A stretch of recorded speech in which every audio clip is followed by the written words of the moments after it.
ng Panginoong Diyos. At kaya hindi ang ating mahal na patron, San Jose ang magagawa at ng mahal na Birheng Maria. Maraming salamat.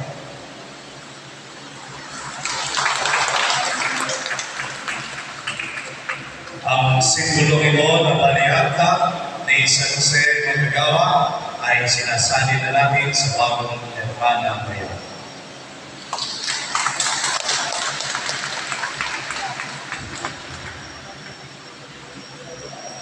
Ako si Nina Maria Camino.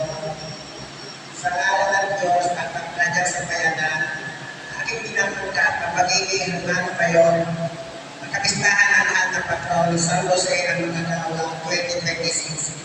Kalapit ang mga kapatan at pananagutan upang pagunahan ang sambayanan ng pagdiliwang at darasan ng pagdilipod ay isa ng